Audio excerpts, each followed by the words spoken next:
where a few moles still dotted her skin. Some of us, the ones who managed to fight back and establish equilibrium, we're becoming something new, hybrid, part human, part something else. And the others, the ones who've been completely transformed. Lisa's expression saddened. They fought too hard in the wrong direction. Instead of trying to coexist, they tried to completely reject the organism.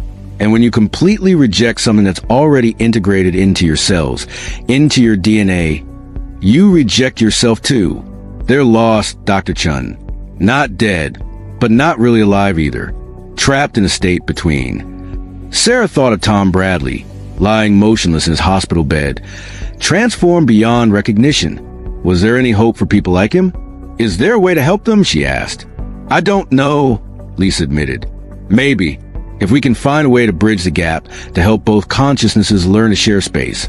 But it would take time and understanding from both sides. A commotion in the hallway interrupted them. Sarah heard shouting, the sound of boots on linoleum, authoritative voices demanding access. She stepped out of Lisa's room and nearly collided with a man in military fatigues. Dr. Sarah Chen? He asked, his voice clipped and professional. Yes. Colonel Marcus Wade, U.S. Army Medical Research Institute. We're taking over operations here. I need you to brief me on everything you know about this infection. It's not an infection, Sarah said automatically. It's more complicated than that. Nevertheless, we need to contain it. The CDC estimates over 3,000 people in the region have been exposed. We've established a quarantine zone with a 50-mile radius.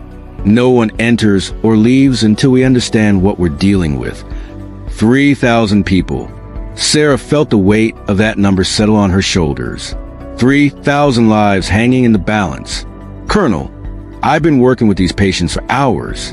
I think I'm starting to understand what's happening, and it's not what you think. With all due respect, Doctor, this is now a military operation. We have protocols for biological threats. You'll need to evacuate the hospital within the hour. We're setting up a containment facility. You can't just move these people. Sarah interrupted. Some of them are in critical condition. Others are in a delicate state of psychological balance. If you disrupt that, we have our orders, Dr. Chen. The colonel's expression softened slightly. I understand your concern for your patients, but this is bigger than one hospital. If this organism spreads beyond our containment zone, it could threaten the entire population. We need to study it, understand it, and if necessary, eliminate it. Eliminate it. Sarah understood what that meant. The people who've been completely transformed, like Tom Bradley, they would be considered too far gone. Test subjects at best. Casualties at worst. There has to be another way, Sarah said desperately. We're making progress. We're learning to coexist with it. Coexist? The colonel's expression hardened. Doctor, this thing has infected thousands of people, transformed their bodies at a cellular level, and is spreading at an exponential rate. We don't coexist with threats like this. We neutralize them. Sarah opened her mouth to argue, but another voice cut through the tension. Colonel Wade, I'm afraid I have to disagree with your assessment. Everyone turned. Lisa Huang had stepped out of her room. She looked pale but steady, and there was something in her bearing that commanded attention. Behind her, other patients were emerging from their rooms, those who'd successfully fought back and achieved balance. There were maybe 24 of them, all standing together, all wearing the same expression of quiet determination. We are not threats, Lisa said calmly. We are people. Human beings who've been changed by circumstances beyond our control, yes, but still people. Still thinking, feeling, conscious individuals with rights. Ma'am, I'm going to have to ask you to return to your room. No, Lisa said, and something in her voice made the colonel stop. We spent hours fighting for our humanity, fighting to remain ourselves against an organism that wanted to replace us. We won that battle, and we're not going to surrender our freedom to people who see us as nothing but contaminated tissue. More transformed patients were gathering now, drawn by some silent communication. Sarah could feel it, a pull, a connection between them.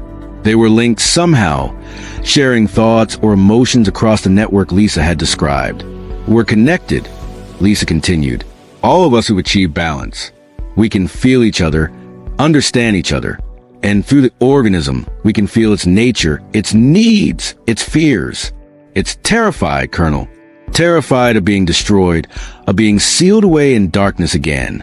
And that fear is making it desperate. What are you saying? Sarah asked. Lisa turned to her.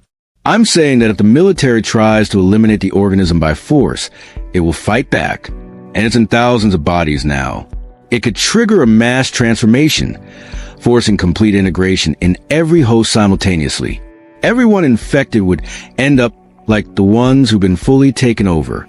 Lost. The colonel's jaw tightened. Are you threatening us? I'm warning you, Lisa said. The organism is intelligent. It's learning. And right now it's scared. Scared things make bad decisions. But if we can show it that we're not trying to destroy it, that we're willing to find a peaceful solution. She looked around at the other transformed patients. We could be the bridge. We're both human and other. We can negotiate. Sarah's heart was pounding. This was unprecedented, unthinkable. Negotiating with a microscopic organism? But if Lisa was right, if the organism really was intelligent and connected through all its hosts, then maybe it was possible. Colonel, Sarah said carefully, I think we should listen to her. We don't fully understand what we're dealing with yet. If there's a chance for a nonviolent solution, the decision isn't mine alone, the colonel said. I have to report this to my superiors. But Dr. Chen, I want you to understand something. My orders are contained this threat by any means necessary. If it comes down to saving 3,000 infected people or protecting 300 million uninfected ones, the choice is already made. He turned and walked away, speaking urgently into his radio. Sarah watched him go, feeling helpless and terrified. Marcus appeared at her elbow, looking exhausted. Sarah, what's happening? The military is taking over. They're talking about containment, about elimination if necessary. Jesus. Marcus ran a hand through his hair. What do we do? Sarah looked at Lisa and the other transformed patients. She thought about Mrs. Patterson, fighting to hold on to herself. About Tom Bradley, loss and transformation. About 3,000 people whose lives hung in the balance. We do what we've been doing, she said. We fight. We save everyone we can. And we find a way to make this work. She turned to Lisa. You said you're connected to the organism. Can you communicate with it? Really talk to it? Yes, Lisa said. We all can, those of us who found balance. It's like having a conversation with yourself, but the other voice isn't yours. Then here's what I need you to do. Talk to it. Make it understand that we're not its enemy. Tell it that we want to help it survive, but it has to stop spreading. It has to stop trying to transform people by force. If it can do that, if it can prove it's not a threat. Sarah took a deep breath. Maybe we can convince the military to stand down. And if we can't, Lisa asked quietly. Sarah didn't have an answer for that. The next few hours were a blur of activity. The military set up command posts throughout the hospital, their presence both reassuring and ominous. News helicopters circled overhead, kept at bay by the quarantine zone. Outside, Sarah could see roadblocks being established, soldiers in hazmat suits preparing decontamination stations. Millbrook had become ground zero for something that could change everything. Inside, Sarah worked with Lisa and the other balanced patients, helping them strengthen their connections to the organism, helping them communicate. It was strange work, part medical, part psychological, part something entirely new that didn't have a name yet. Mrs. Patterson was part of the group now, too. She sat in a circle with the others, her eyes closed, her expression peaceful. It's listening, she said at one point. It's frightened, but it's listening. It never had anyone to talk to before, never had anyone who understood it. Tell it we understand, Sarah said. Tell it we know what it's like to be alone, to be different, to just want to survive. That's universal. That's something any living thing can relate to. The sun was setting when things changed again. Sarah was in the cafeteria, trying to force down a sandwich she didn't want, when her phone buzzed. Multiple alerts. She pulled it up and felt her blood run cold. Breaking news. The infection had spread to Portland, to Seattle, to San Francisco. Thousands of new cases appearing simultaneously, all showing the same symptoms. The moles, the itching, the beginning of transformation. But there was something different about these cases. According to the reports, the progression was slower, more controlled, and many of the infected were reporting the same thing Lisa had described, a sense of communication, of negotiation, of the organism learning to coexist rather than conquer. It was spreading, yes, but it was also adapting. Sarah ran back to find Lisa and the others. They were still in their circle, but their eyes were open now, and they were smiling. "It worked," Lisa said. "Dr. Chen, it worked. The organism is changing its approach. It's sending out signals to the network, telling the other infected hosts to seek balance instead of dominance. It's learning from us. But it's still spreading," Sarah said. "Colonel Wade isn't going to care if it's learning to be nice. It's still an uncontrolled outbreak." "Not uncontrolled," Mrs. Patterson said softly. "Guided. The organism isn't trying to infect everyone anymore. It's being selective, careful, looking for people who will be compatible, who will work with it instead of against it." "That's still too much," Marcus said. He joined them, looking worried. "Even if it's benign, even if it's trying to coexist, people have a right to choose, a right to their own bodies." He was right, and Sarah knew it. Consent was fundamental. No matter how well-intentioned the organism might be, forcing itself on unwilling hosts was wrong. "Can you make it stop spreading entirely?" Sarah asked Lisa. Lisa's expression turned sad. "I've tried.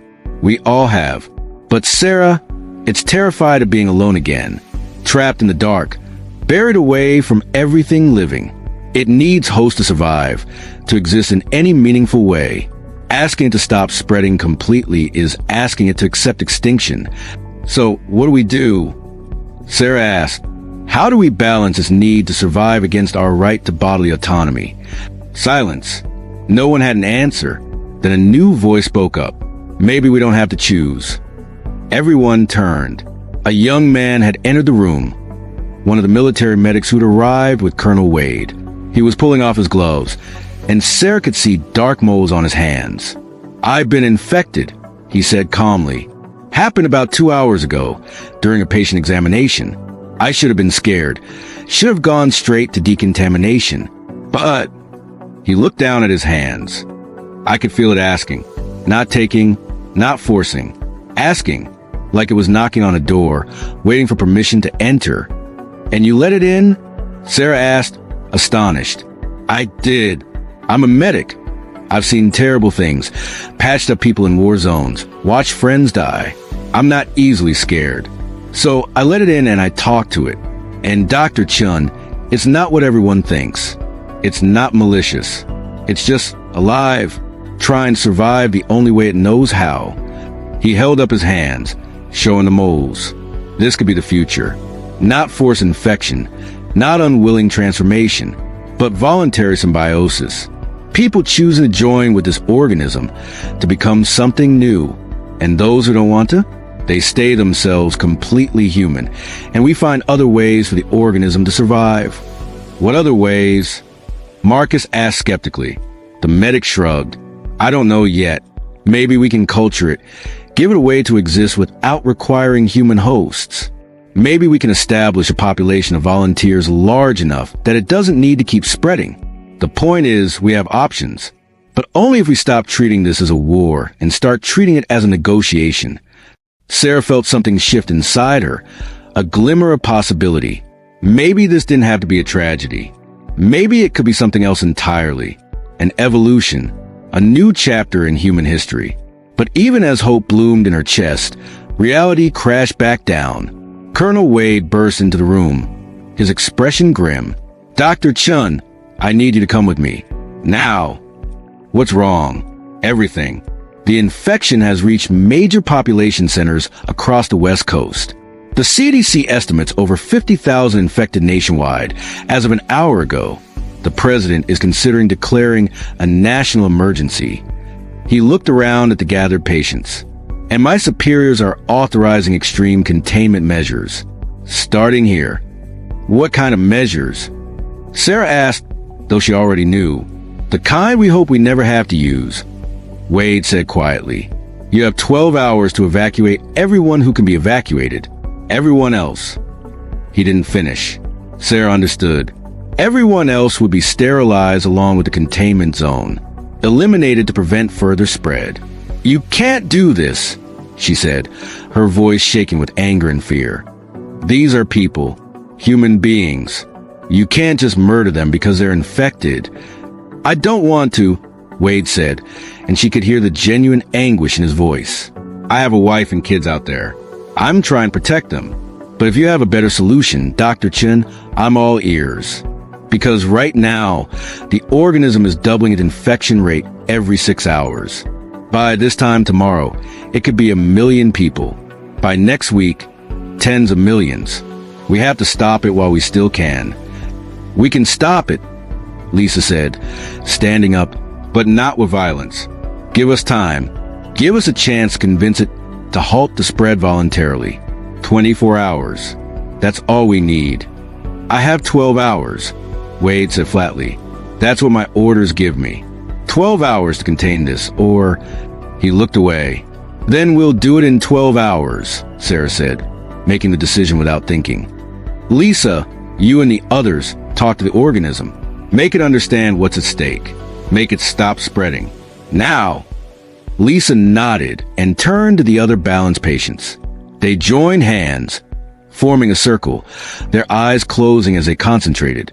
Sarah could feel something in the air, a tension, a vibration, as if the very fabric of reality was being tugged by invisible hands. The hours that followed were the longest of Sarah's life. She watched the news feeds, tracking the spread of infection across the country. She monitored her patients, checking on those who were transforming, those who were fighting, those who were finding balance. She coordinated with Marcus and Patricia and the other staff, preparing for the worst while hoping desperately for the best. And she waited. Midnight came and went. Then 1 a.m., 2 a.m. The military was mobilizing outside, preparing their containment protocols. Sarah could see the lights of their vehicles, hear the rumble of heavy equipment moving into position. At 3 a.m., something changed. The news report suddenly shifted. The infection rate wasn't increasing anymore. In fact, it seemed to have stopped entirely. No new cases were being reported. The last confirmed infection had been logged at 2:47 a.m., and after that, nothing. Sarah ran to find Lisa and the others. They were still in their circle, but they looked exhausted, drained. Did it work? Sarah asked breathlessly. Lisa opened her eyes. It worked. The organism agreed to stop spreading. Completely. Everyone who's currently infected is a final count. No more. How? Marcus asked. Why would it agree to that? Because we showed it something it never understood before, Mrs. Patterson said softly. Sacrifice. The willingness to accept limits for the greater good. It's a profoundly human concept, and the organism had never encountered it. But once we explained it, once we showed it through our own memories what it means to give something up for others, she smiled tiredly. It understood, and it chose to stop. Sarah felt tears streaming down her face. They'd done it, against impossible odds. They'd actually done it. Colonel Wade entered the room, his phone in his hand. Dr. Chen, I just got word from command. The infection has stopped spreading. They're holding off on containment protocols pending further assessment. He looked at Lisa and the others with something like awe. What did you do? We talked, Lisa said simply. We listened. We found common ground. 50,000 people are infected nationwide. Wade said. What happens to them? That's up to them, Sarah said. Some will choose to fight the organism, to try to remove it from their bodies. Some will seek balance, like Lisa and the others. And some... She thought of Tom Bradley, still lying transformed and unconscious. Some may be lost, but they're all people, Colonel. They all deserve our help, our compassion, and our respect. Wade nodded slowly. I'll relay that to my superiors. No promises, but I'll try. He looked at Sarah. You did good work here, doctor. Really good work. After he left, Sarah collapsed into a chair, exhaustion hitting her all at once. Marcus sat beside her, and they sat together in silence, watching the sunrise through the hospital windows. What happens now? Marcus asked eventually. I don't know, Sarah admitted. We have 50,000 people infected with an organism we barely understand. We have questions about consent, about rights, about what it means to be human. We have a whole new form of symbiosis that's never existed before. This isn't over. It's just beginning. Are you scared? Marcus asked. Sarah thought about it. Was she scared? Yes, but she was also fascinated, curious, even hopeful. This organism had forced humanity to confront fundamental questions about identity, consciousness, and what it means to share space, in our world and in our bodies, with other forms of life. I'm terrified, she said honestly, but I'm also excited. Is that wrong? We're on the verge of something unprecedented. We could learn so much about this organism, about ourselves, about the nature of consciousness itself. You're thinking like a scientist, Marcus said with a slight smile. I am a scientist, Sarah reminded him, and this is the most important work I'll ever do. She stood and looked out at Millbrook, her small town now ground zero for a transformation that would ripple through all of human society. The sun was rising over familiar streets, painting everything in shades of gold and amber. It looked the same as it always had, but Sarah knew that nothing would ever be the same again.